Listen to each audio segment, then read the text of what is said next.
لا إله إلا الله العظيم الحليم الذي خلق السماوات والأرض من الظلمات إلى النور ونشهد أن محمدا عبده ورسوله المبعوث فينا بالهدى ودين الحق ليظهره على الأديان صلى الله عليه وعلى آله وأصحابه الكرام ما دام الشمس والقمر بجريان والنجم والشجر يسجدان فقد قال الله تعالى في كلامه المجيد وبرهانه التوحيد أعوذ بالله من الشيطان الرجيم بسم الله الرحمن الرحيم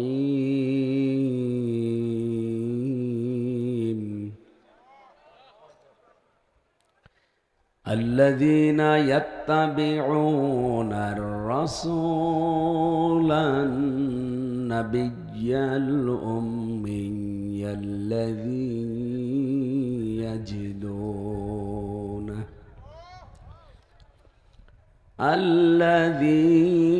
يجدونه مكتوبا عندهم في التوراة والإنجيل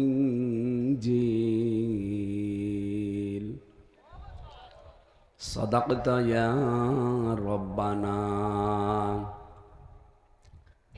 عن أبي هريرة رضي الله تعالى عنه قال قال النبي صلى الله عليه وسلم أنا خاتم النبيين لا نبي بعدي إلى آخر الحديث رواه ابن ماجه وما زادهم إلا إيمانا وتسليما اللهم صل على محمد وآله وصحبه وبارك وسلم سبحانك لا علم لنا إلا ما علمتنا إنك أنت العليم الحكيم الحمد لله ঢাকা জেলা আশুলিয়া থানার অন্তর্গত জিরাবো মিয়াজান ব্যাপারী হাফিজিয়া ও দাখিল মাদ্রাসার উদ্যোগে ঢাকাবাসী বিশ্বনবীকে আল্লাহ যে 5টা নাম ধরে ডাক দিয়েছিলেন কাফেরদের 5টা নাম দেওয়ার বিপরীতে বড় কোরআন শরীফ থেকে আমি পেয়েছি বিশ্বনবীকে তারা গালি হিসাবে 1 নম্বরে বলতো মিথ্যাবাদী, 2 নম্বরে বলতো পাগল, 3 নম্বরে বলতো গণক, 4 নম্বরে বলতো কবি, 5 নম্বরে বলতো জাদুকর। আল্লাহ একটা নামও সহ্য করতে পারেন নাই, 5টা নামের এগেনস্টে আল্লাহ 5টা নাম ধরে তাকে ডাক দিয়েছেন। ইয়া আইয়ুহান নাবিয়্যু ইন্না আরসালনাকা শাহিদাও ওয়া মুবাশশিরাও ওয়া নাযীরা وَدَاعِيًا إِلَى اللَّهِ بِإِذْنِهِ وَسِرَاجًا مُنِيرًا। আল্লাহ পাক বলেন, হে নবী, ওরা 1 নম্বরে আপনাকে মিথ্যাবাদী বলে, 2 নম্বরে আপনাকে পাগল বলে, 3 নম্বরে আপনাকে কবি বলে, 4 নম্বরে আপনাকে গণক বলে, 5 নম্বরে জাদুকর বলে। আমি আল্লাহ 1ম নম্বরে আপনার নাম দিলাম, আপনি শাহিদা, আপনি সাক্ষীদাতা। এই শব্দটা পড়লে অন্তত যারা আলেম আছে, যারা বোঝে, তাদের তো অন্তরে ভয় সৃষ্টি হওয়ার কথা। আপনি কি বোঝেন আমি কি বলছি? শাহিদান, বিশ্বনবীকে আল্লাহ সাক্ষীদাতা বানিয়েছিলেন। কিসের সাক্ষী?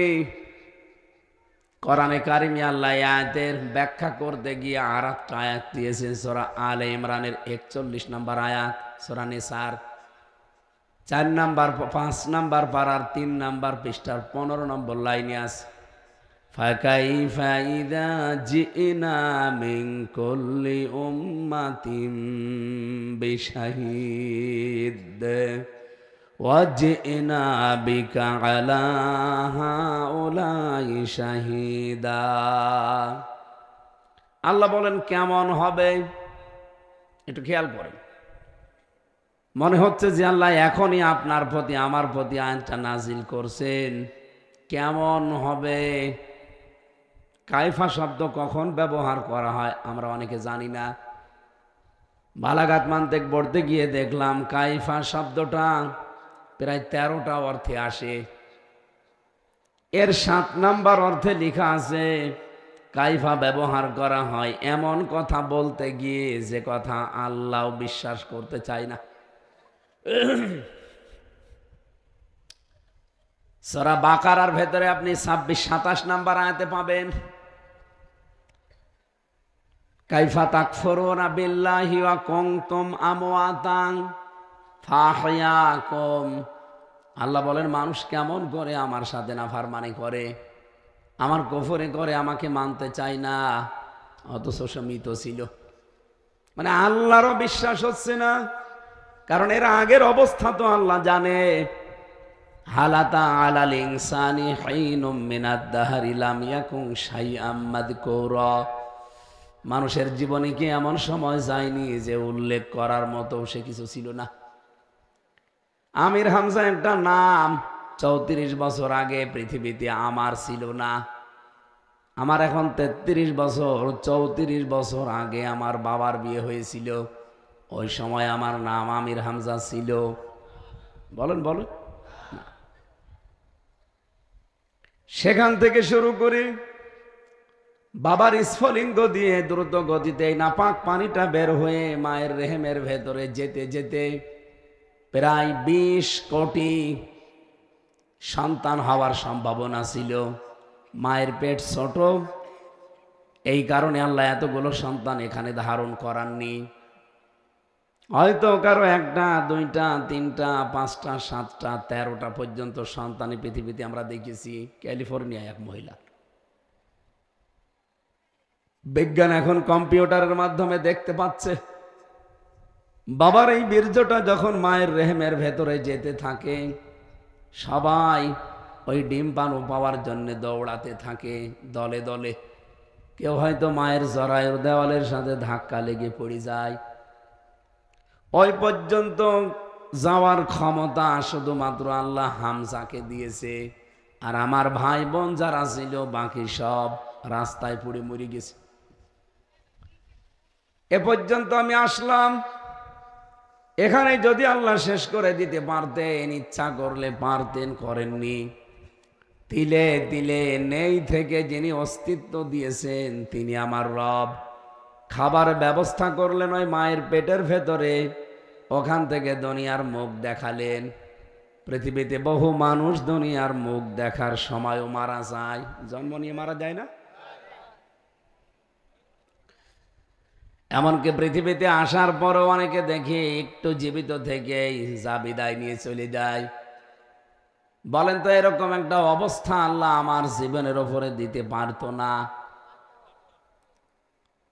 এখান থেকে শুরু করে এই যে 33 বছরে চেয়ারে বসে থাকা পর্যন্ত আল্লাহ একটা বিষয় স্মরণ করিয়েছে যে মানুষ আমার সাথে যে নাফরমানি করে কি করে।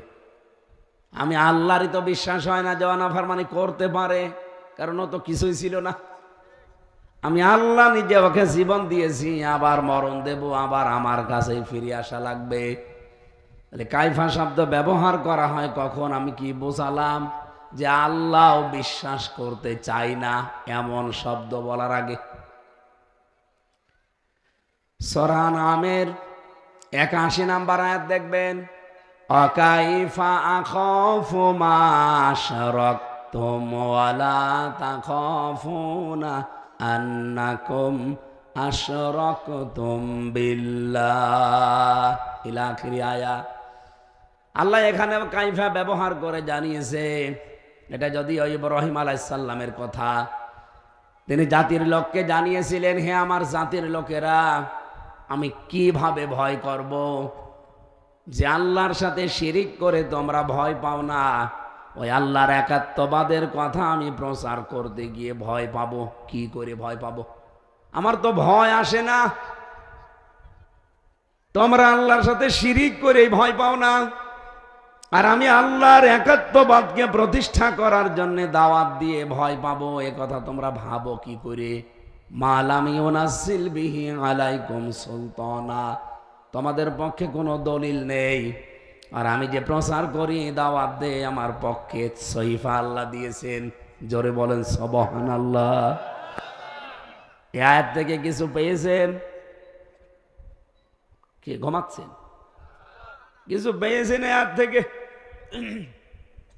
আমাদের যিনি জাতির পিতা, যার সন্তান আমরা দাবি করি, হযরত ইব্রাহিম আমাদের নাম রেখেছিলেন মুসলিম বা মুসলমান, সেই বাবার সন্তান আমরা, তার মতোই কথা বলা দরকার। আজ বাংলাদেশে যারা শিরিক করেন, আল্লাহর তৈরি করা পাঠানো আইন বাদ দিয়ে অন্যের আইন যারা এদেশে কায়েম করতে চান, আপনি শিরিক করে ভয় পান না, আর আমি আল্লাহর আইনের পক্ষে কাজ করে ভয় পাবো। আপনি ভয় দেখাবেন আর আমি জড়সড় হয়ে যাব। আমি তো নমরুদের সন্তান না, আমি ইব্রাহিমের সন্তান।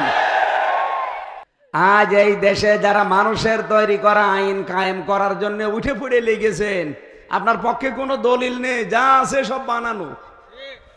আপনি যদি ভয় না পান, আল্লাহর পক্ষ থেকে 30 পারা কোরআনের গ্যারান্টি আমার কাছে দলিল আছে, আমি ভয় পাবো আপনি ভাবেন কি করে? যারা এটা বিশ্বাস করেছিল ইব্রাহিমের সন্তান হিসাবে, তারা ফাঁসি গলায় নিয়েছে, তারপরও মাথা নত করে নাই। যদিও অনেকে এখন তাদের বিরুদ্ধে উল্টাপাল্টা অপপ্রচার চালাচ্ছে, যে এতদিন নাকি আমরা নৌকার সাথে মিল করেছিলাম, এজন্য আমাদের কিছু হয়নি। তা আর কি হবে? আমার মতো একটা ছোট মানুষই 3 বছর জীবন থেকে হারিয়ে ফেললো। কি কষ্টই না দিয়েছে তারা! আমার মাথার চুল থেকে পায়ের তালু পর্যন্ত 1 ইঞ্চি জায়গা ওরা বাকি রাখে না যেখানে টর্চার করেনি। কন্ডেম সেলের ভেতরে 3 বছর একাধারে এক রুমে তালা মেরে রেখেছিল। খাবার দিয়েছে, দেয়নি, যা দিয়েছে খাওয়া যেত না। চিকিৎসার কোনো ব্যবস্থা ভালো উন্নত ছিল না, এই জন্যই তো এত রোগ এখন শরীরে দেখা দিয়েছে। স্বাভাবিক হতে পারছি না, কারণ 3 বছর জাগেছে, এটার ধকল উঠতে সময় লাগবে। 11 জন মানুষ দুনিয়া থেকে বিদায় নিয়ে চলে গেল এ দলের। হাজার হাজার মানুষ ওই 15 বছরে একাধারে, অনেকে জেলে, কেউ পালিয়ে, এমনকি কেউ আয়না ঘরে কাটিয়েছে। এত জুলুম, অত্যাচার, নির্যাতন বাংলাদেশের ইতিহাসে হয়েছে কিনা আমি জানি না। এরপরেও যদি কেউ এখন তহমত দেয়, মিথ্যা কথা বলে, যারা নৌকার সাথে আতাত করেছিল এজন্য এদের কিছু হয়নি, তা আপনি আবার কি হতে বলছেন? আপনি কি আরো কিছু হতে বলতে চান? ঢাকাবাসী বিবেকবান মানুষ, আমরা শিক্ষিত, আপনারা। আমাদের জাতির পিতা ইব্রাহিম, আমাদের জাতির পিতা বঙ্গবন্ধু না, জাতির পিতা মুসলিম, জাতির পিতা ইব্রাহিম। এটা তো আমি বানাইছি নাকি? মিল্লাতা আবিকুম ইব্রাহিমা হুয়া সাম্মাকুমুল মুসলিমিন। রব্বুল আলামিন বলেন, এখানে হুয়ার ফাইল, আমি আল্লাহ নিজেও হতে পারি, ইব্রাহিমও হতে পারে, দুইটাই আছে। ধরেন ইব্রাহিম আলাইহিস সালাম এখানে ফাইল, উনি নিজে আমাদের নাম রেখে দিয়েছেন মুসলিম। বাবা হিসাবে উনি একটা দায়িত্ব পালন করলেন, সন্তানের নাম রাখলেন। আমরা অনেক বাবা এখানে আছি, আধুনিক বাবা যারা, ওদের জিজ্ঞাসা করবেন যে কি নাম রেখেছেন, এমন নাম বলে শয়তানও হাসে। কুষ্টিয়াতে সেদিন একটা দোকানের সামনে জোড়া অক্ষরে লেখা দেখলাম, হোমাজা লোমাজা স্টোর। আমার ভাইরা, ওনারা জিজ্ঞাসা করলাম যে আপনি নাম কিসের? বলছে আমার ডবল মেয়ে আছে। যমজ সন্তান হয়েছিল 2টা মেয়ে, শখ করে রেখেছি হমাজা লোমাজা। আপনি জানেন এর অর্থ কি? বলছে না, কোরআনে পেয়েছি। উনি আমার আয়াতও শুনিয়ে দিল, ওয়াইলুল লিকুল্লি হুমাজাতিল লুমাজা। আল্লাহ বলেন ধ্বংস হয়ে যাক হুমাজা আর লোমাজা। যারা সামনে এবং পেছনে মানুষের নিন্দা করে তারা ধ্বংস হয়ে যাক। ও কি নাম রেখেছে টের পাচ্ছে? আমাদের জাতির পিতা যিনি, আমাদের নাম দেখেন কত সুন্দর, মুসলিম মানে আত্মসমর্পণকারী। সুবহানাল্লাহ বলতে পারেন না? বাবা যারা এসেছেন, যারা গার্জিয়ান, এরকম একটা অর্থবোধক নাম রাখবেন।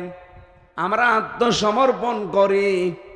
আমরা মুসলিম যারা পৃথিবীতে দাবি করি, যার তার সামনে না, আমরা শুধুমাত্র আত্মসমর্পণ করি আমাদের মালিকের কাছে। অন্য ধর্মের যারা দেশে আছেন, আপনাদেরকে আমরা দাওয়াতের উদ্দেশ্যে বলছি। এই যে বিশাল অনুষ্ঠান চলে গেল আপনার, আপনি কি দেখেছেন এই অনুষ্ঠানে আপনারা যাদের সামনে মাথা নত করলেন? যেদিন ওরা এই দশমীর দিনে তাদের দেবতাকে ডুবিয়ে দেয়, তাদের মূর্তিকে, তাদের ভগবানকে ডোবায়, ওই দিন আমি ছিলাম সিরাজগঞ্জে। মাহফিলের গেট আর পূজার গেট একেবারে পাশাপাশি। আমি মনে করলাম একটু দেখার জন্য হলেও যাই, কারণ বৃষ্টিতে নষ্ট হয়ে গেছে, কিছু মানুষ সামনে বসে আছে। মাহফিলে যাওয়ার রাস্তা আবার পেছন দিয়ে যাওয়ার সময় আমি বললাম নিয়ে যান, আমি একটু দেখি ওদের পেছনের অবস্থা কি। পেছনে তাকিয়ে দেখি সামনের দিকে যারা 8টা 10টা হাত নিয়ে দাঁড়িয়ে আছে, কেউ দাঁড়িয়ে নেই, ওর সব পেছনে বাঁশ দিয়ে খাড়া করা, একেবারে জায়গা মতো বাঁশ দিয়ে খাড়া করে দিয়েছে। দৃশ্যটা অনেকক্ষণ ধরে দেখলাম, সামনে আসলাম, এসে দেখি হ্যাঁ, যাদের জায়গা মতো বাঁশ দেওয়া ঠিক, তারা 8টা 10টা হাত নিয়ে পা নিয়ে এভাবে তাকিয়ে আছে। বলেন তো, যার নিজের জায়গা মতো বাঁশ না দিলে দাঁড়াতে পারে না, তার সামনে মাথা নত করে কোন বিবেকবান মানুষ? আপনারা কি করছেন? কোরআনে কারিমে আমার আল্লাহ জানিয়েছেন, ইন্নাল্লাযীনা তাদউনা মিন দুনিল্লাহি ইবাদুন আমসালুকুম। নিশ্চয় যারা আল্লাহ বাদে অন্য কাউকে ডাকো, ওরাও আমি আল্লাহর আর একটা সৃষ্টি। তোমরা যেমন আমি আল্লাহর গোলাম, ওরাও আমার আর একটা গোলাম। কথা বলেন ঠিক কিনা? যাদের সামনে আজ বিবেক থাকার পরেও কাজে লাগাও না, মাথা নত করে বসে আছো, ইয়া আইয়ুহান্নাস বুরিবা মাসালুন ফাসতামিউ লা ইন্নাল্লাযীনা তাদউনা মিন দুনিল্লাহি লা ইয়াখলুকু যুবাবান ওয়ালাউ ইজতামাউ লা ওয়া ইয়াসলুবহুমুয যুবাবু শাইআন লা ইয়াস্তানকিযুহু মিন দাউফাত তালিব ওয়াল মাতলুব। শব্দ এক একটা ওজন কত টের পাচ্ছেন? আল্লাহ বলেন, হে পৃথিবীর মানুষেরা, ইন্নামা মাসালুন ইয়া আইয়ুহান্নাস দরিবা মাসালুন ফাসতামিউ লা। উদাহরণ আল্লাহ কিভাবে সেট করেছেন, যাদেরকে ডাকো আমি আল্লাহ বাদ দিয়ে, ওরা কি তোমার কথা শুনতে পায়? এমনকি মশা মাছি যদি নাকের উপরে বসে পায়খানা করে তাও তাড়াতে পারে না। দাউফাত তালিব ওয়াল মাতলুব, যারা তলব করে এবং যার কাছে তলব করা হয়, দুইটাই কত দুর্বল। আপনারা যারা চাচ্ছেন সাহায্য, আপনারা যেমন দুর্বল, যার কাছে সাহায্য চাওয়া হচ্ছে ওইটা আরো দুর্বল।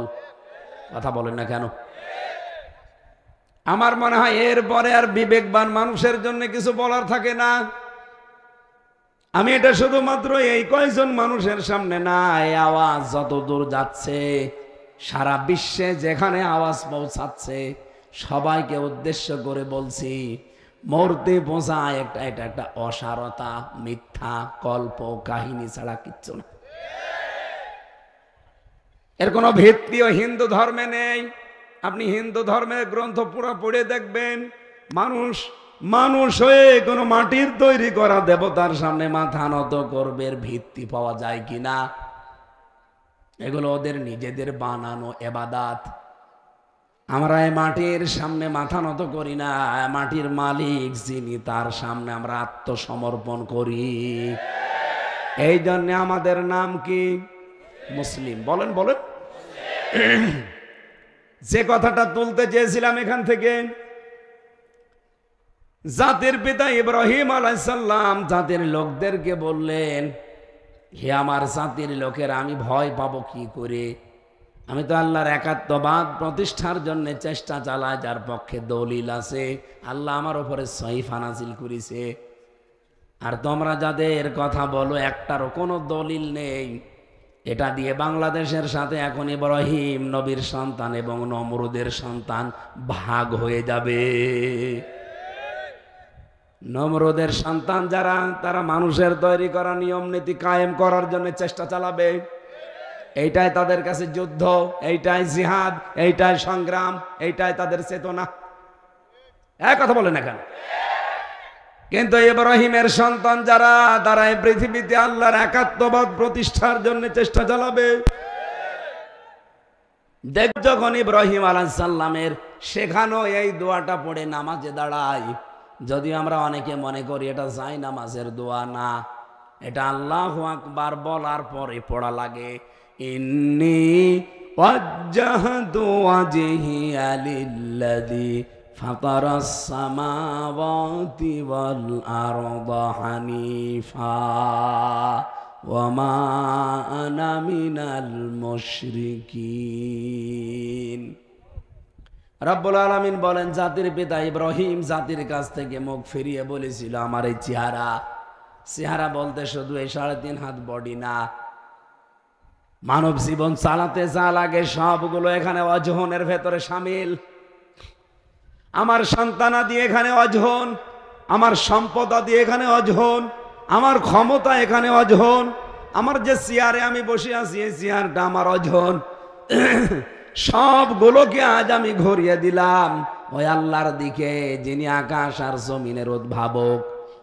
আমি লোক দেখানোর জন্য এটা করি না, হানিফা, আমি মন থেকে এটা করছি, একনিষ্ঠভাবে ইখলাসের সাথে। ওমা আনা মিনাল মুশরিকিন। জাতির লোকেরা এই কথাটা জেনে রাখো, আমি কিন্তু মুশরিক না, শিরিক করি না। আমার প্রশ্ন হচ্ছে, তিনি সর্বশেষে কথা কেন বললেন যে ওমা আনা মিনাল মুশরিকিন? আমি মুশরিক না, আমি কিন্তু শিরিক করি না। আয়াতের ব্যাখ্যা পড়তে গিয়ে সূরা শূরা 13 নম্বর আয়াতের শেষের আগের অংশটা আমি মিলিয়েছি। এদিকে তাকান, খুব গুরুত্বপূর্ণ বিষয়। আজ বাংলাদেশে আল্লাহর আইনের কথা বললে যাদের কাছে ধান্দাবাজি মনে হয়, যাদের কাছে দুনিয়ার কাজ মনে হয়, যাদের কাছে রাজনীতি মনে হয়, তাদেরকে বলছি সূরা শূরা 13 নম্বর আয়াতের শেষের আগে আছে, কাবুরু আলাল মুশরিকিনা মা তাদউহুম ইলাইহি। হে নবী, আপনি তাদেরকে যেদিকে ডাকেন, আসো আল্লাহর দিন কায়েম করি, আল্লাহর বিধানে জমিনে বাস্তবায়ন করি, এ কথা শুনলে সবচাইতে বেশি মন খারাপ হবে, খারাপ লাগবে, রাগ করবে যারা মুশরিক তাদের। আপনি কি মুশরিক? না। আপনি নিজে বলছেন যে আমি মুশরিক না, অথচ মুশরিকের আচরণ করছেন আপনি আমার সাথে। বলেন তো, সেই কুষ্টিয়া থেকে পর্যন্ত এই 200 কিলোমিটারের উপরে আমি এসেছি আমার বাবার আইন এদেশে কায়েম করার কথা বলতে। বলেন বলেন। আল্লাহর আইনের কথা বললে আপনার কাছে রাজনীতি মনে হয়, আপনি অবশ্যই যে কোনো ভাবে শিরিক করছেন। আর শিরিক করলে মানুষ হয়ে যায় মুশরিক, আর মুশরিকের কাছে আল্লাহর আইন ভালো লাগে না।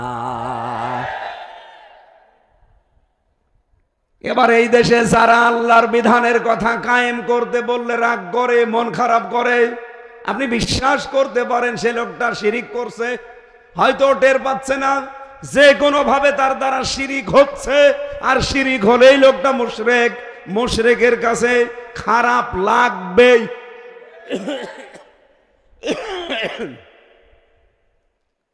আপনাকে দিয়ে আল্লাহ দিন কায়েমের কাজ করায় না কেন জানেন? এদের পরের অংশে আছে আল্লাহু ইয়াজতাবি ইলাইহি মাইয়াশা ওয়া ইয়াহদি ইলাইহি মাইয়ুনিব। আল্লাহ পাক বলেন আমি যাকে এজতেবা করি, এজতেবা মানে নির্বাচিত করা, মনোনীত করা, পছন্দ করা, নির্বাচন করা।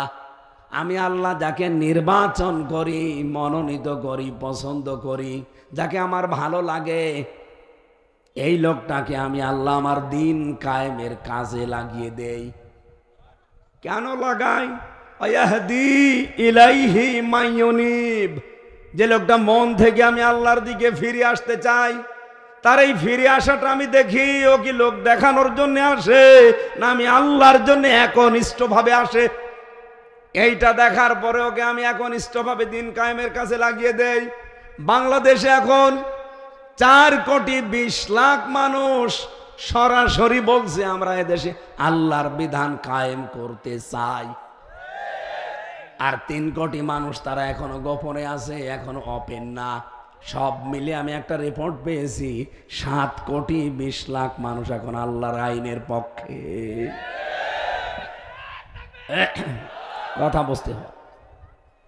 18 কোটির উপরে মানুষ, 7,20,00,000 বাদ দিলে এখনো কত মানুষ আছে আপনি বলেন? এই বাংলার জমিনে এখনো এতগুলো মানুষ যে কোনো ভাবে শিরিক করছে। শিরিক করলে মানুষ মুশরিক হয়ে যায়, আর মুশরিকের কাছে করছেন কালো আল্লাহর আইন ভালো লাগে না। এবার আপনি মিলিয়ে নেন আপনার সাথে, নাকি নাম ধরা লাগবে?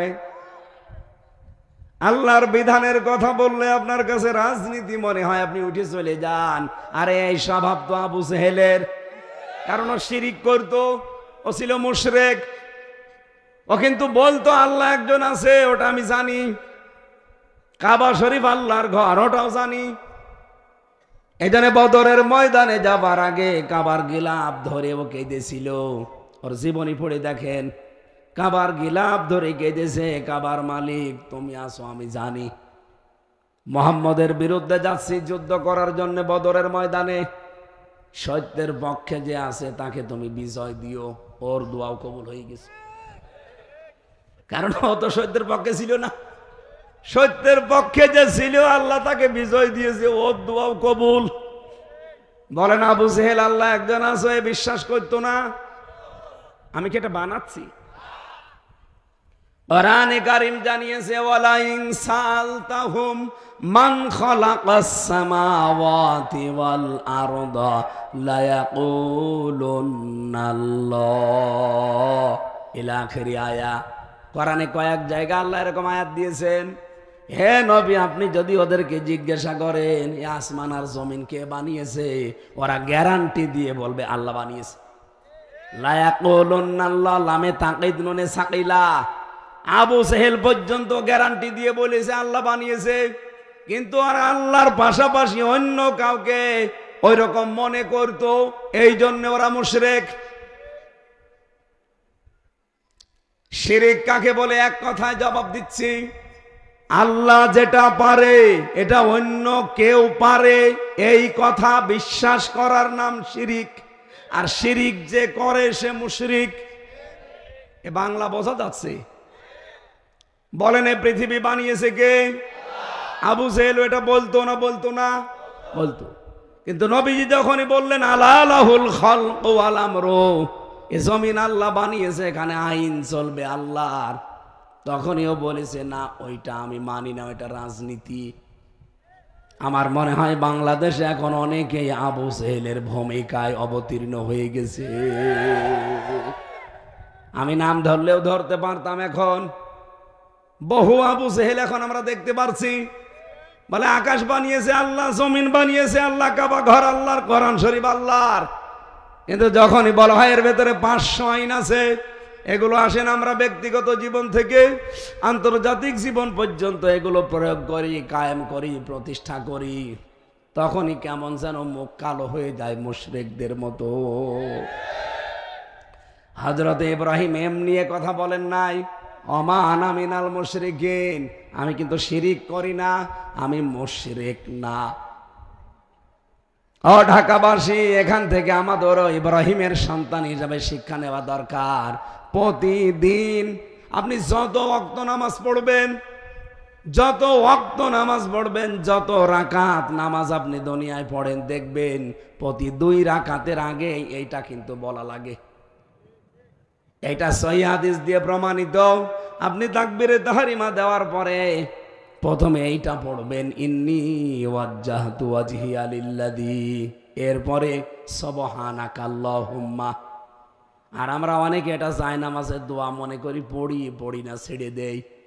প্রতিদিন 5 বারও যদি নামাজ পড়েন, এ কথাটা মুখ দিয়ে আল্লাহ এমনি এমনি বের করে নিচ্ছে মনে করেন? কত গুরুত্বপূর্ণ কথা, চিন্তা করতে পারেন। এই জমিনে যদি আল্লাহ নিরাপত্তা দিতে চাই, 2টা জিনিস দেখে।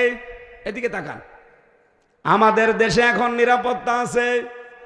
এক কথা বলা লাগবে। আমি এই আশুলিয়া থেকে কুষ্টিয়া, এই 210 কিলোমিটার যেতে আমার মনের ভেতরে কত রকমের ভয়। কি আমি নিরাপদে যাবো এই গ্যারান্টি আমার আছে? নেই। কোরআনে কারীম জানিয়েছে, ওয়ামান দাখালাহু কানা আমিনা। সূরা আলে ইমরানের 97 নম্বর আয়াতের মাঝের অংশে আছে, রব্বুল আলামিন বলেন, আমার এই হারামের ভেতরে যারা প্রবেশ করবে আমি আল্লাহ তাদের নিরাপত্তা দিয়ে দেই। আওয়ালাম ইয়ারাউ ইলাল আরদি আওয়ালাম ইয়ারাল্লাযীনা, হে নবী আপনি কি দেখেননি ওই জায়গাটা হারামান আমিনাই ওয়ায়াতাখাত্তাফুন নাসু মিন হাওলিহিম, আমার হারামের যে অংশটা এটা পুরাটাই নিরাপত্তা বেষ্টিত, অথচ এর আশপাশে তাকান, সেখানে কিন্তু মারামারি, সেখানে কিন্তু বিভিন্ন রকমের অপকর্ম হচ্ছে। আমার হারামের এরিয়ার ভেতরে কোনো রকমের সমস্যা নেই, পুরা জায়গাটা নিরাপত্তা দিয়েছে কে?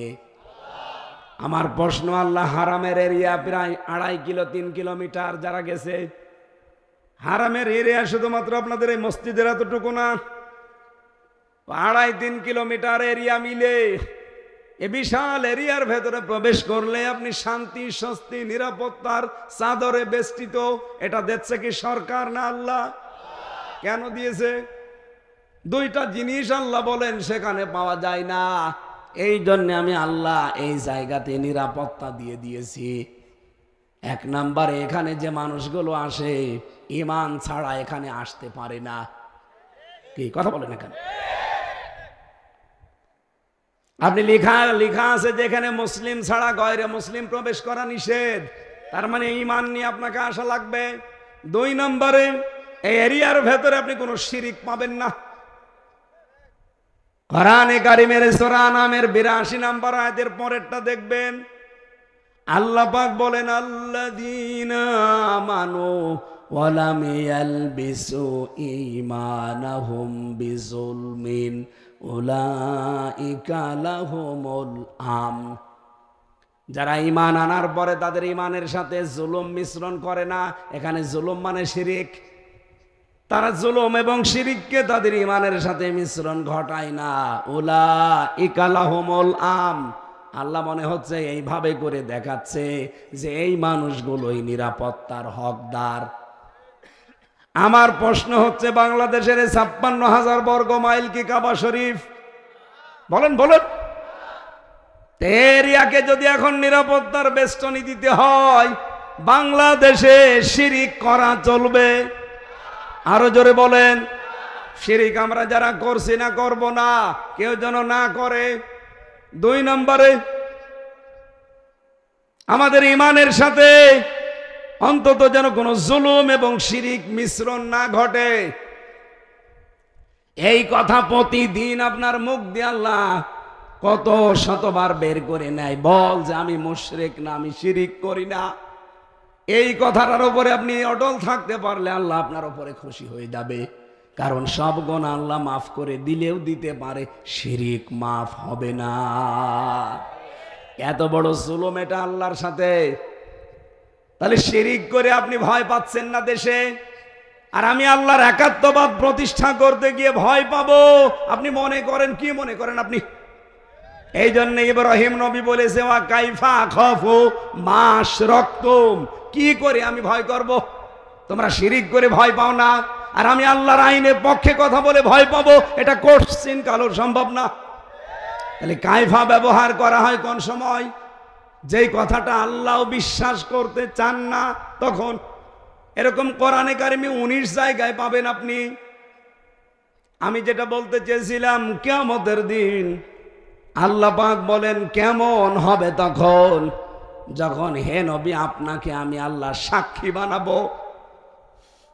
আজকের মাহফিলের মুরব্বীর নাম কি? মোতাহার সাহেবকে আল্লাহ মনে করেন কিয়ামতে তার সামনে দাঁড় করাবে। আল্লাহ নিজে চেয়ারে বসে বিচারকের ভূমিকায় আছে। আপনি একটু নিজেকে দাঁড় করান তো ওই জায়গায়। আল্লাহর সামনে আপনি দাঁড়িয়ে আছেন। আল্লাহ পাক বলেন আমার নবীকে ডান দিকে বা বাম দিকে আমি দাঁড় করাবো সাক্ষী হিসাবে।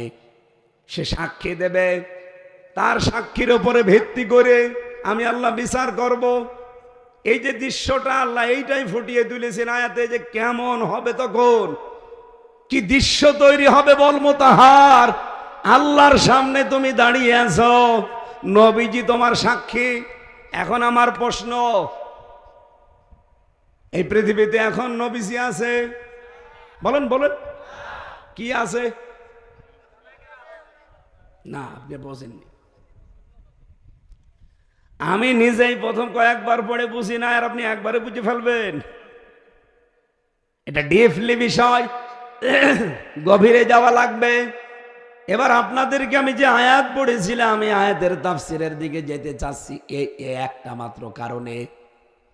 আমি আগে 4টা একটু বলে নেই, টাচ দেই। নবীজিকে আল্লাহ সাক্ষীদাতা, সুসংবাদদাতা, ভীতি প্রদর্শনকারী, ডাক নেওয়ালা এবং উজ্জ্বল প্রদীপ করে দুনিয়ায় পাঠিয়েছিলেন।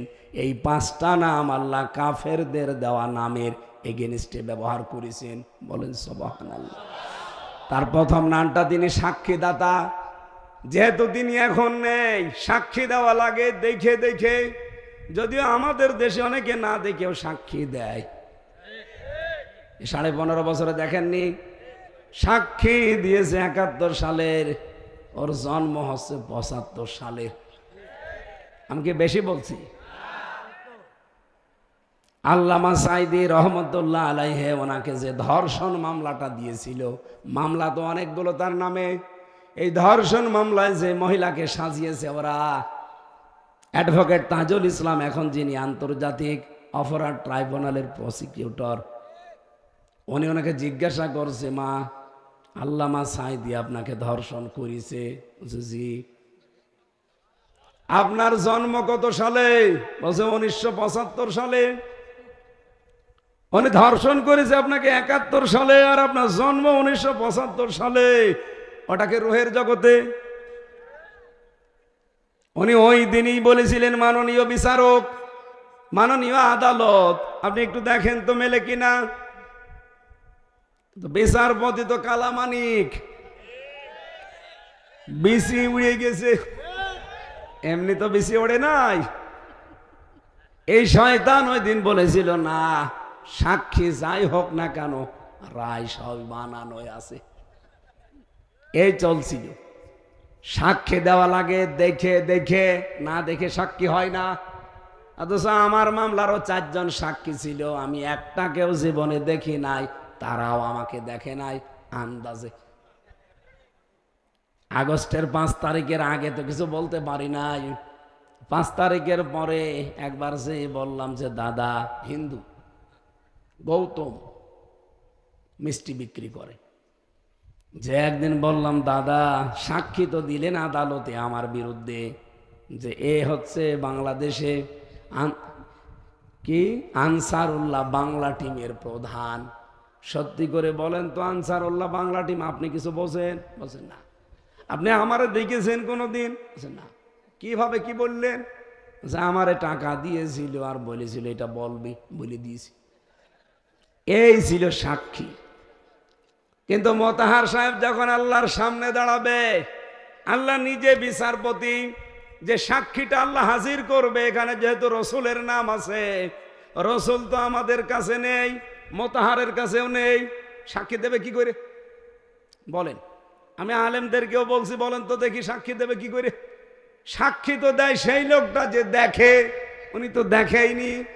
১,৫০০ বছর আগে উনি বিদায় নিয়েছে, কি করে সাক্ষী দেবে? আয়াতের আধুনিক তাফসির দেখবেন। এই জন্যে আমি তাফসির মাহফিলে আলেমদেরকে আসতে বলি। আপনি আধুনিক তাফসির দেখবেন, নবীজি এই হাদিস আমি যেটা পড়েছিলাম, আনা খাতামুন নাবিয়্যিন লা নাবিয়্যা বাদি, আমি শেষ নবী, আমার পরে কোন নবী রাসূল দুনিয়ায়, বলেন বলেন। কিন্তু হ্যাঁ, হাদিসটা শেষ হয়নি, এখনো ৩-৪ লাইন আছে। নবীজি বলেন, আল উলামা ওয়ারাসাতুল আম্বিয়া, এ পৃথিবীতে যারা আলেম তারা আমি নবীর ওয়ারিস, উত্তরাধিকারী, নায়েবে রাসূল। আমি বিদায় নিলাম ঠিক, কিন্তু আমার নায়েব রেখে গেলাম, আমার স্থলাভিষিক্ত। এই আলেমরা যখন থাকবে, ওই জামানায় যে উম্মত উল্টা পাল্টা কাজ করবে, আলেমরা হবে তার সাক্ষী। সুতরাং হাফিজুর মাওলানা নামের আগে আলেম লেখা আছে। উনি এলাকায় যারা বসবাস করেন তাদের জন্য কিয়ামতের দিন উনি সাক্ষী হবে। ওনাকে আল্লাহ তার ডান পাশে বাম পাশে দাঁড় করাবে, জিজ্ঞাসা করবে, হাফিজুর এ লোকটা কেমন ছিল বল, যেহেতু রসুল নেই, উনি রসুলের নায়েব। হ্যাঁ, কথা বলছেন না কেন? এখন হাফিজুরের মতো যারা মাওলানা আমরা আছি, বগল বাতাসি কাজ হয়েছে, জাত তার বিরুদ্ধে বলবো। এখন মাওলানা আবার মাওলানার মতো হওয়া লাগবে তো। মাওলানা যদি হয় ফরদউদ্দিন মাসুদের মতো, ওর বিরুদ্ধে তো সাক্ষী দেবে। এক কথা বলছে না কেন? মাওলানা হওয়া লাগবে মাওলানার মতো। এখন মাওলানা কারা? ইমাম ইবনে তাইমিয়া রাহমাতুল্লাহ আলাইহি বলেন, 3টা গুণ যার ভেতরে পাওয়া যাবে সেটা হচ্ছে আলেম, যাদেরকে আমরা মাওলানা বলে ডাকি। 1 নম্বরে ওটা দুনিয়াতে যত দিন আছে আল্লাহর কালাম নিয়ে সে ব্যস্ত থাকবে, গবেষণায়। আজ আছে কোরআন নিয়ে গবেষণা করার মতো আলেম নেই। 2 নম্বরে আল্লাহর ইবাদতে নিজেকে মগ্ন রাখবে। কই ইবাদত তো আমরা পাই না, খালি নামাজ পড়া, রোজা রাখায়, কালো জুব্বা গায়ে দেওয়া ইবাদত না। খায়রুন নাস মাইয়ানফাউন নাস, উত্তম মানুষ আল্লাহর কাছে ওইটা যার দ্বারা মানুষের উপকার হচ্ছে এবং হবে। নবীজি কিন্তু খায়রুন নাস বলার পরে মাই ইয়ানফাউন নাস দিয়েছেন। ইয়ানফাউ মোজারে, বর্তমান ভবিষ্যৎ, প্রেজেন্ট ফিউচার। ইয়ানফাউন নাস না বলে যদি বলতেন ইয়ানফাউল মুসলিমুন, যারা মুসলমানের উপকার যারা করে, এই মানুষগুলো দুনিয়ায় উত্তম না। ইয়ানফাউন নাস, যারা মানুষ হয়ে মানুষের উপকার করছে, ভবিষ্যতেও করবে। আল্লাহর নবীর ভাষায় আল্লাহর কাছে তারা শ্রেষ্ঠ মানুষ। তাহলে ইবাদত হবে মানুষের উপকার যারা করে, এটা সর্বশ্রেষ্ঠ ইবাদত। কথা বলেন না কেন? আমার তেলাওয়াতকৃত আয়াতের একটা ব্যাখ্যায় দেখবেন এই পয়েন্টটা আসবে। এদিকে তাকান। 3 নম্বরে সে আল্লাহর নিষিদ্ধ কাজগুলো সাধ্য মতো ছেড়ে দিয়ে চলার চেষ্টা করবে। এই 3টা গুণ যার ভেতরে আছে সে হচ্ছে আলেম। এই আলেম কিয়ামতের দিন মোতাহারের পক্ষে বিপক্ষে সাক্ষী দেওয়ার জন্য দাঁড়িয়ে যাবে। আমি আশা করি কথা বোঝাতে পেরেছি। সুতরাং আলেমদের সাথে আপনি চিন্তা ভাবনা করে চলবেন, যদি প্রকৃত আলেম হয়ে থাকে। আর যদি আলেম নামেও জালেম হয়, ওরই বিচার করবে কে? আমরা সূরা এটা আরাফ, সূরা আরাফের 157 নম্বর আয়াতের 4 ভাগের 1 ভাগ পড়েছি। আমি যতটুকু আয়াত নিয়ে স্টাডি করা আছে আমার, আমি অল্প সময়ে ডেলিভারি দেওয়ার চেষ্টা করছি। রব্বুল আলামিন বলেন আল্লাযীনা আমানু ওয়া লাম ইয়ালবিসু ঈমানাহুম বিযুলমিন উলাইকা লাহুমুল আমনু ওয়া হুম মুহতাদুন। এদের মূল কথাগুলো আগে বলে নেই। বিশ্ব নবীকে আল্লাহ 6টা কাজ এই আয়াতের ভেতরে দিয়েছেন। কয়টা? আরো জোরে বলেন। আমাদের করণীয় 4টা। কয়টা? নবীজির পরিচয় আছে 3টা। 3, 6 আর 4 কত হয়?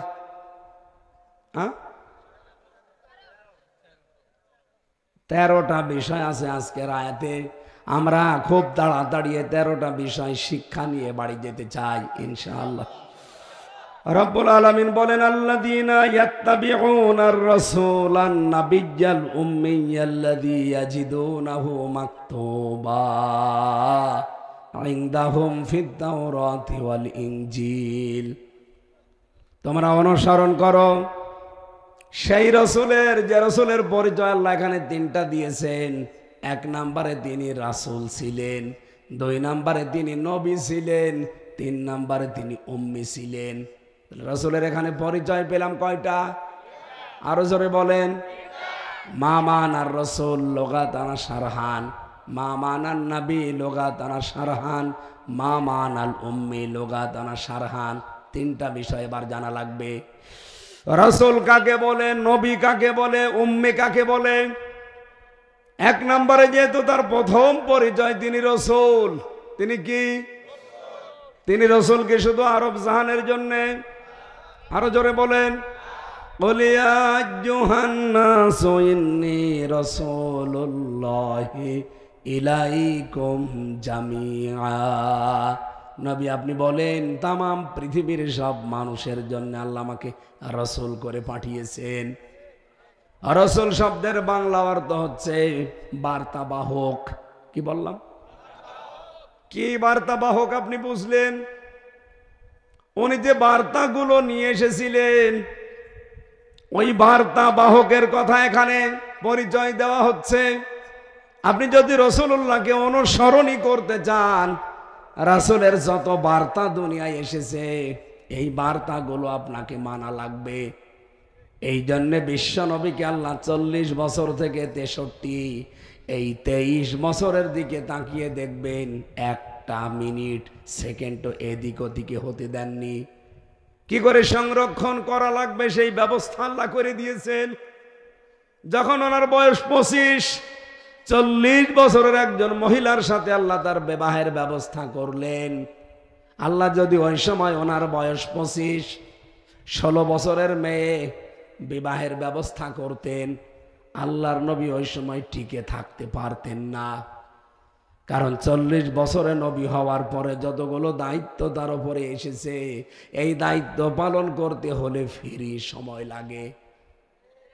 হযরতে খাদিজাতুল কুবরা যেহেতু এর আগে 2 বার 3 বার সংসার করা মানুষ, তিনি পরিপক্ক, তিনি বাস্তবতা বোঝেন। তার চাহিদাও আল্লাহর ওই পর্যায়ে রাখেননি। এই জন্য বিশ্ব নবীকে আল্লাহ তার সাথে বিবাহ দিয়ে প্রচারের কাজ তার দ্বারা আল্লাহ সাহায্য সহযোগিতা নিয়েছিলেন। কথা বলেন না কেন?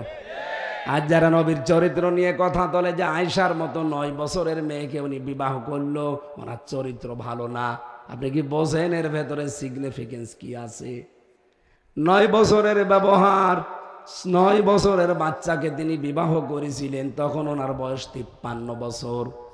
এমনি করেন নাই, কারণ ছিল এই, কারণ আল্লাহর নবী মুহাম্মদুর রাসূলুল্লাহ এমনিতেই বাইরের জীবন আমরা অনেকেই জানি, কিন্তু তার ব্যক্তিগত লাইফ স্টাইল কিভাবে তিনি লেপের নিচে থাকেন, কিভাবে স্ত্রীর সাথে থাকেন, কিভাবে একেবারে পারিবারিক জীবনটা ব্যবহার করেন, এটা জানা অনেকের দ্বারা সম্ভব না। অথচ আল্লাহ এর আগেই নাজিল করে জানিয়ে দিয়েছেন লাকাদ কানা লাকুম ফি রাসূলিল্লাহি উসওয়াতুন হাসানা। অবশ্যই তোমাদের জন্য আমার রাসূলের জীবনের ভেতরে মহত্তম আদর্শ আছে। ওনার জীবন তো শুধুমাত্র 1 থেকে 40 না, 40 থেকেও 63।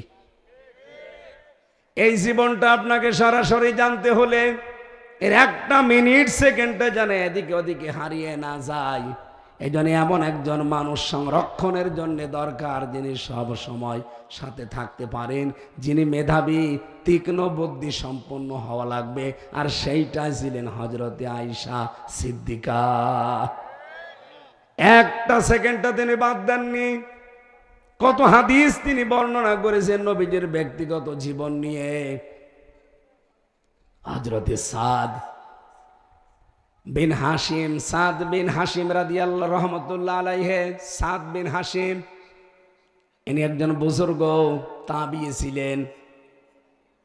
হযরতে আয়েশার কাছে এসে বললেন, হে মা, আমি রাসূলকে দেখি নাই, কিন্তু বিশ্বনবী কেমন ছিলেন আপনি একটু বলেন দেখি। হযরতে আয়েশা ডাক দিয়ে বলে, সাদ, তুমি কি কোরআন শরীফ পড়নি? আওয়ালাম তাকরাউল কোরআন? উনি বললেন, হ্যাঁ, আমি তো কোরআন পড়ি। হযরতে আয়েশা বলেন, কানা খুলুকুল কোরআন, এই পড়া কোরআনটাই হচ্ছেন আমার নবীর চরিত্র। বলেন সুবহানাল্লাহ।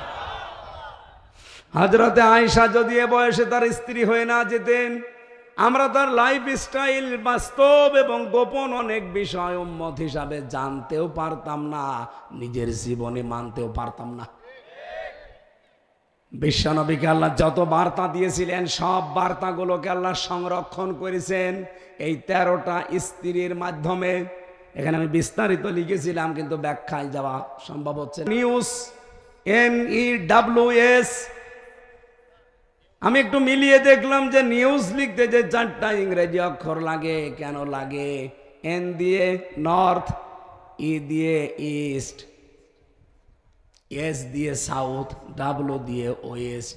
আপনি মিলিয়ে দেখেন এই 4টা শব্দ যদি এক জায়গায় করেন, পৃথিবী আর বাকি থাকে না।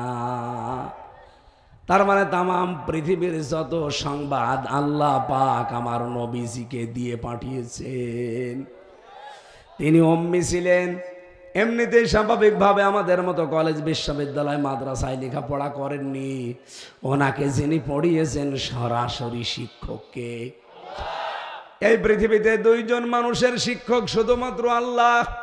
একজন আমাদের নবী, আর একজন হযরতে আদম আলাইহিস সালাম। রব্বুল আলামিন ওই কথাটা এখানে তুলে ধরলেন যে তোমাদের যে নবীর পরিচয় দিলাম, এই পরিচয় তোমরা পাবে কোথায় জানো? ইনদাহুম ফিত তাওরাত ওয়াল ইনজিল। তাওরাত এবং ইনজিল যেটা এখন তোমাদের কাছে আছে, এটা যেমন তেমন ভাবে না, লিখিত অবস্থায় পাবে, মাকতুবান। আমি এই মাকতুবান শব্দের ব্যাখ্যাটা পড়ছিলাম, কেন আল্লাহ মাকতুবান দিলেন। আজ ইহুদি খ্রিস্টানরা, তাদের কাছে ইনজিল আছে, তাদের কাছে তাওরাত আছে। আমি বাইরের দেশে গিয়ে যখন ইহুদিদের সাথে মিশেছি, জিজ্ঞাসা করি যে আপনার নাম কি? চেহারা দেখলে বোঝার কায়দা নেই যে ইহুদি। এত বড় বড় দাড়ি, বিশাল পাগড়ি মাথায়, আমার চাইতে বড় জুব্বা গায়, ধবধবে চেহারা, দেখলে মনে হবে যে আসমান থেকে মনে হয় কেবল নেমেছে। নাম জিজ্ঞাসা করলে এমন একটা নাম বলে, নামের তালিকা দেখলে আমি বলি না, এটা ইহুদি। কনফার্ম হওয়ার জন্য যদি বলি যে আপনার নবীর নাম কি, হোয়াট ইজ ইয়োর প্রফেট, তখন বলে জোসেফ। কি বলে? জোসেফ মানে মুসা আলাইহিস সালাম। ইহুদিরা কাকে মানে? খ্রিস্টানদের সাথে মিশেছিলাম, জিজ্ঞাসা করলাম যে আপনার নাম কি? নাম শুনি আমি, নামের তালিকা যেহেতু জানি যে খ্রিস্টানদের নাম এরকম হয়, নাম শুনে বুঝে ফেলেছি যে মুসলমান না খ্রিস্টান। কনফার্ম হওয়ার জন্য যে হোয়াট ইজ ইয়োর প্রফেট, নবীর নাম কি, তখন বলে যিশু। যিশু মানে ঈসা আলাইহিস সালাম। আপনি লিখিত অবস্থায় তাদের তাওরাতে, তাদের ইনজিলে যেটা তারা মাইনে চলে, যদিও তারা পরিবর্তন করে ফেলেছে, এই সমস্ত বাইবেলে, ওল্ড টেস্টামেন্ট, নিউ টেস্টামেন্টে লেখা আছে, দেখবেন আমাদের নবীর নাম যদি 99 জায়গায় থাকে, মুসা নবী, ঈসা নবীর নাম এক জায়গায় আছে। আল্লাহ বলেন ইনদাহুম ফিত তাওরাত ওয়াল ইনজিল, তোমাদের কাছে যে তাওরাতের ইনজিল আছে, এখানে আমি যেমন তেমন না, লিখিত অবস্থায় নবীর ওই পরিচয়গুলো তুলে ধরেছি। ইয়াতি মিন বাদি ইসমুহু আহমদ, তোমাদের পরে একজন আসতেছে যার নাম হবে আহমদ, আমরা ডাকি মোহাম্মদ বলে ডাকি সাল্লাল্লাহু। রব্বুল আলামিন বলেন এই নবীজির পক্ষে এখন কাজ করা লাগবে। উনি এই দুনিয়ায় 6টা কাজ করেছিলেন। 1 নম্বরে ইয়ামুরুহুম, তিনি তোমাদেরকে আদেশ দিয়েছেন বিল মারুফ, সৎ কাজের, ওয়ানহাহুম আনিল মুনকার, তোমাদেরকে তিনি অন্যায় কাজে বাধা দিয়েছেন। বাংলা অর্থ ঠিক আছে? কথা বললেন না? না, ঠিক নেই। এখানে আলেমরা বসে আছে না, কোন দিকে তাকাচ্ছেন হানিফ ভাই? আপনার জন্য এবার বলছি, খেয়াল করে শোনেন। আমি বললাম না গতানুগতিক কথা বলি না, আমি যা বলি ওখান থেকে একটা বাস্তব কিছু শিক্ষা দেওয়ার চেষ্টা করি। এবার আলেমদের লাগবে এই জায়গায়, আমি শেষ করে দেব। এই পয়েন্টটা আমার গুরুত্বপূর্ণ পয়েন্ট। ইয়ামুরুহুম বিল মারুফ ওয়া ইয়ানহাহুম আনিল মুনকার, তিনি তোমাদেরকে ভালো কাজের আদেশ দেন, অন্যায় কাজে বাধা দেন। এটা আমরা জন্মের পর থেকে বাংলা অর্থ শুনেছি। আমার প্রশ্ন, এখানে যারা আরবি বোঝে, কোন অভিধানে আপনি দেখাতে পারবেন মারুফ মানে ভালো কাজ? কোন জায়গায় পেয়েছেন কোনদিন? বলেন, যারা লেখাপড়া করেন আলেম পেয়েছে? আমি তো আর একেবারে কম পড়ি নাই, 1 থেকে মাস্টার্স পর্যন্ত করেছি কোরআনের উপরে, কামেল করেছি। কত অভিধান দেখলাম দেশে বিদেশের বিভিন্ন লাইব্রেরিতে। মারুফ মানে আমি কোনোদিন ভালো কাজ এটা পাইনি। কেউ পেয়ে থাকলে আপনি আমাকে দেখান। মারুফ শব্দের শাব্দিক অর্থ হচ্ছে পরিচিত।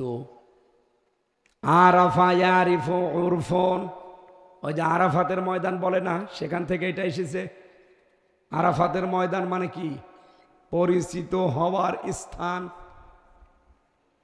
তাহলে যে মারুফ শব্দটা বলে পরা কোরআনে বহু জায়গায় আল্লাহ বলেন তামুরুনা বিল মারুফ বা ইয়ামুরুনা বিল মারুফ, তোমরা ভালো কাজের আদেশ দাও, আমরা এই অর্থ করি। অথচ এখানে বলা হচ্ছে তোমরা পরিচিত কাজের আদেশ দিবা। এখন পরিচিত কাজ কি, আর আপনি পরিচিত হয়েছেন কবে, আর সেই পরিচিত কাজগুলো কি? আমি কি বেশি বলছি না যার লাইন মতো ঠিক আছে? আর একটু ভালো করে খেয়াল করে শোনেন। যেহেতু মারুফ মানে সৎ কাজ না, মারুফ মানে পরিচিত। এই পরিচিত আপনি হয়েছেন কখন, আর ওই পরিচিত বিষয়গুলো কি কি, কখন হয়েছিলেন আপনি পরিচিত বলেন তো? আমাদের যে আদি পিতা বললাম, 2 জন মানুষকে আল্লাহ নিজে শিক্ষক হয়ে শিক্ষা দিয়েছেন। তার ভেতরে 1 নম্বরে মুহাম্মদুর রাসূলুল্লাহ, আর 2 নম্বরে হযরতে আদম আলাইহিস সালাম। ওনাকে আমার আল্লাহ যেদিন বানিয়েছেন, ফেরেশতাদেরকে যে বলেছিলেন যে তাকে সেজদা দাও, কেন দেবে সেজদা? আল্লাহ তার আগে তাকে এমন কিছু শিক্ষা দিয়েছেন। ওয়া আল্লামা আদামাল আসমাআ কুল্লাহা, ইসমের বহুবচন আসমা, কুল্লাহা। আল্লাহ পাক বলেন আমি নিজে, এখানে ফাইল, ওয়া আল্লামা এর ফাইল আল্লাহ নিজে। আমি নিজে শিক্ষা দিয়েছি আদমকে যত কিছুর নাম সবগুলো। আমরা অনেকেই মনে করি নাম মানে এখানে আলু, পটল, ভেঙা, ঝিঙা, বেগুন, এগুলো নাকি? বলেন বলেন। আমরা কিন্তু এইটাই জানি যে ওই দিন সব জিনিসের নাম আল্লাহ তাকে শিখিয়ে দিয়েছে একবারে। ফেরেশতাদের জিজ্ঞাসা করেছে, ফেরেশতারা পারেনি। আদমকে জিজ্ঞাসা করেছিল, সব বলে দিয়েছে। এই কারণেই সেজদা দিতে বলিস না। গভীরভাবে চিন্তা করেন এই আয়াতের শব্দগুলো নিয়ে।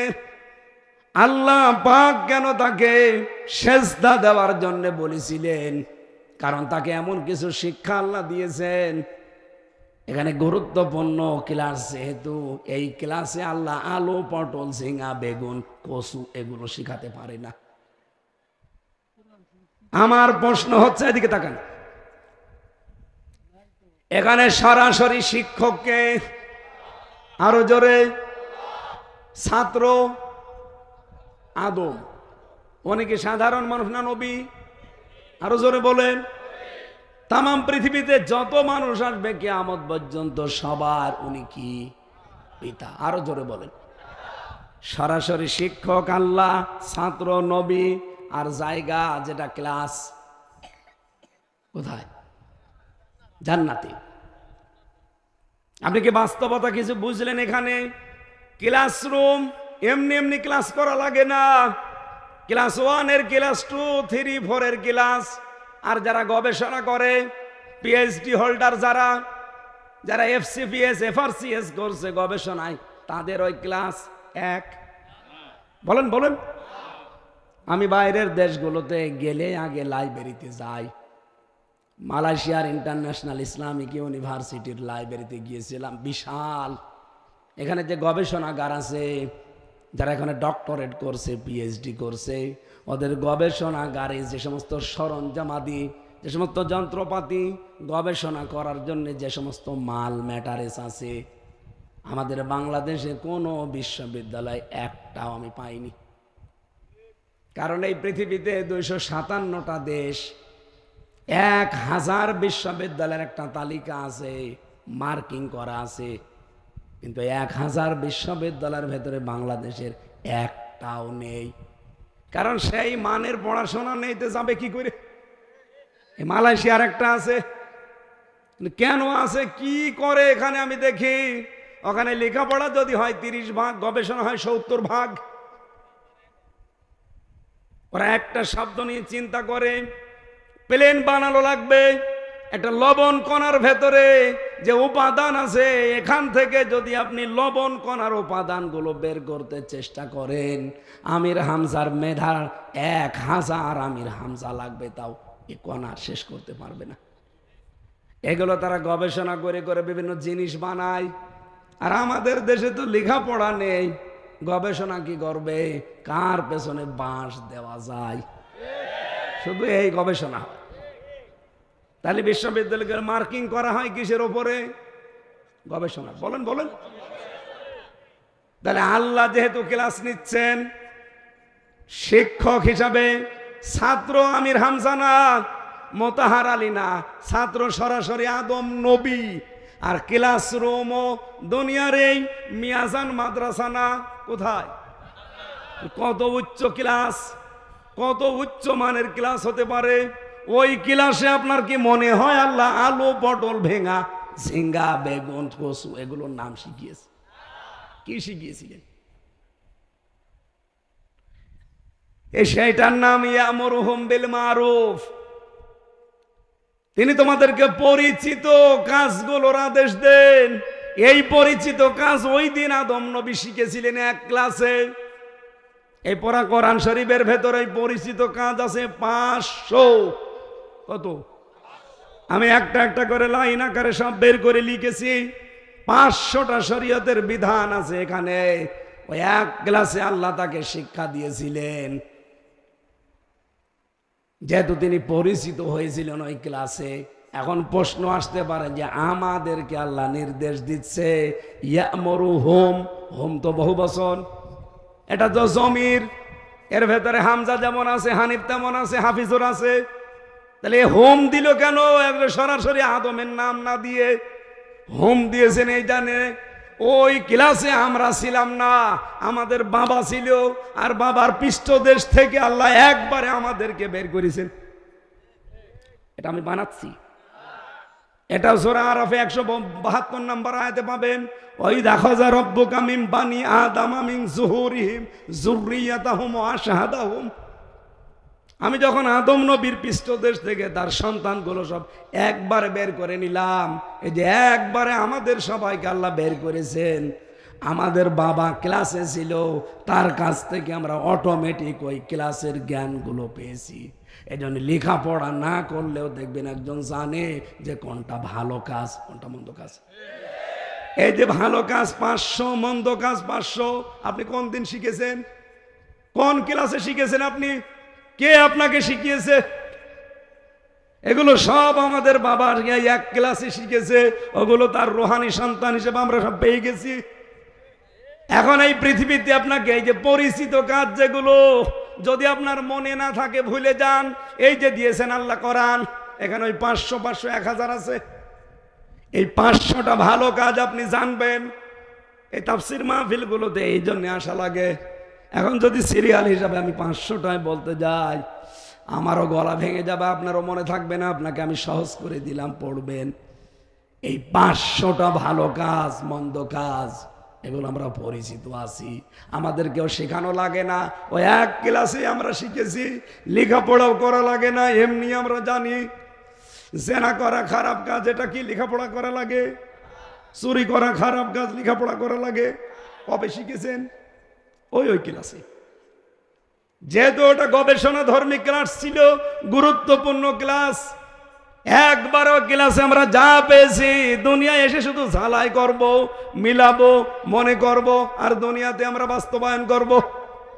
তাহলে আমাদেরকে এই পরিচিত কাজের আদেশ করা লাগবে, ওয়ানহাহুম আনিল মুনকার, আর নিষেধ করা লাগবে অন্যায় কাজের। মুনকার শব্দের শাব্দিক অর্থ যেটা আপনার বিবেক মেনে নেয় না। আল্লাহ যেহেতু নাহা শব্দটা দিয়েছেন, নাহা মানে শুধু নিষেধ করা না, নাহা মানে বাধার প্রাচীর তৈরি করা। এখানে স্রোত চলছে, আমি আর হাফিজুর মৌলানা যে যদি বলি ফো দিলাম বন্ধ হয়ে যা, হবে? এটা বাধার প্রাচীর দেওয়া লাগবে, আইল দেওয়া লাগবে, বাধাল দেওয়া লাগবে। একথা বলছে না কেন? এই দেশে যে অন্যায়গুলো হবে এটা শুধু ওয়াজের দ্বারা বন্ধ হবে না, নসিহত করলে বন্ধ হবে না, এটা বাধার প্রাচীর তৈরি করা লাগবে। সেই বাধা দেওয়ার জায়গায় গিয়ে 54 বছরে ইসলাম গেছে? যায়নি।